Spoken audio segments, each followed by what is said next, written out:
Malaysia tampilkan peta, TNI tampilkan armada.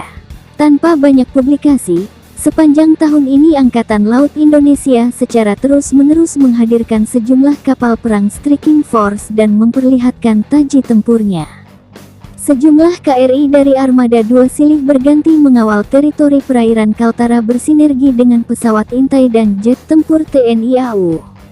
Berita ini kalah seru dengan konflik di Laut China Selatan (LCS) yang melibatkan China dan AS. Bulan Februari tahun ini Malaysia memperlihatkan buku putih pertahanannya, bagaimana strategi pertahanannya 10 tahun ke depan. Namun titik perhatian kita adalah adanya tampilan peta baru teritori Malaysia dan memasukkan perairan Ambalat dalam wilayah teritori dan ZEE-nya. Secara geopolitik dan geostrategis, Ambalat adalah wilayah kedaulatan Malaysia, menurut buku putihnya. Ketika buku putih itu terbit sudah banyak kemajuan yang didapat dalam perkuatan militer Indonesia selama 10 tahun terakhir. Tahun 2005 yang lalu kekuatan alutsista kita tertinggal dari Malaysia. Dan jiran yang satu ini karena merasa menang dalam sengketa Sipadan dan Ligitan lalu memperlihatkan keangkuhan militernya. Berkali-kali dengan arogannya melecehkan teritori Indonesia. Bahkan ketika Presiden SBY berkunjung ke Ambalat, pesawat mereka melintas di atas kapal perang yang dinaiki RI-1. Kondisi sekarang sudah terbalik. Militer kita sudah jauh mengungguli Malaysia. Perolehan aset kapal perang baru kita meningkat signifikan. Juga untuk matra udara dan darat kita banyak memperoleh aset-aset berteknologi terkini. Program Minimum Essential Force (MEF) yang digagas dan dimulai sejak Presiden SBY tahun 2009 telah menghasilkan postur kekuatan TNI yang jauh lebih baik. Sementara Malaysia hampir tidak terdengar berita memperoleh alutsista anyar dan berkelas. Pembangunan fregat Maharaja Lela kelas Ruwet dan terhenti. Pergantian helikopter Jadul Nuri tidak terlaksana. Operasional jet tempur Sukhoi tidak maksimal, bahkan ada kabar satu jet tempur Sukhoi-nya mengalami keletihan logam karena sering dipakai atraksi demo.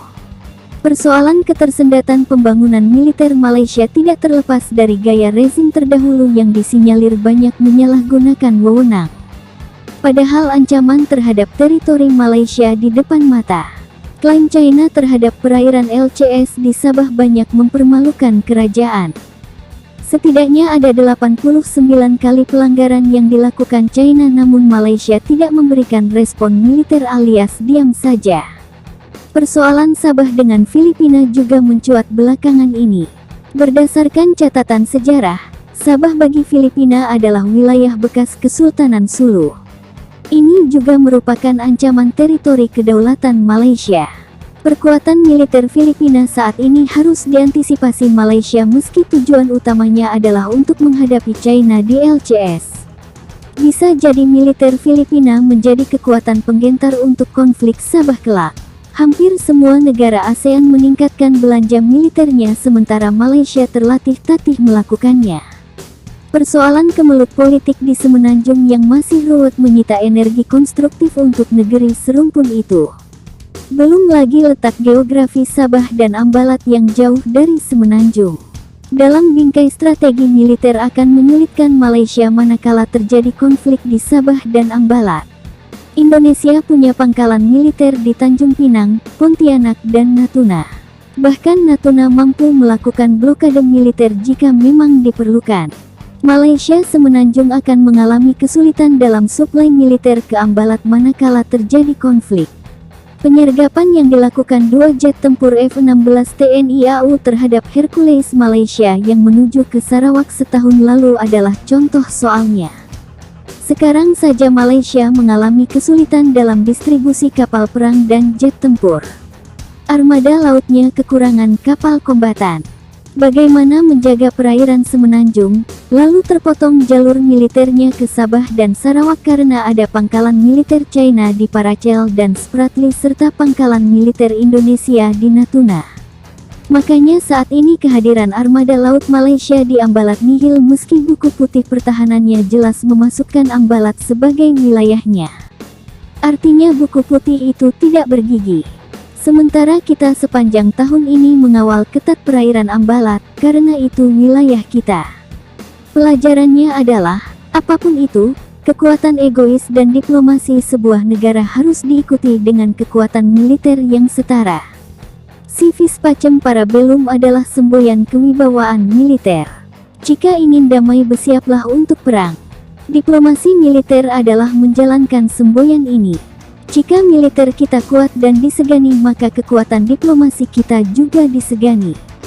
Jadi sangat dimungkinkan tidak terjadi perang karena masing-masing merasa segan.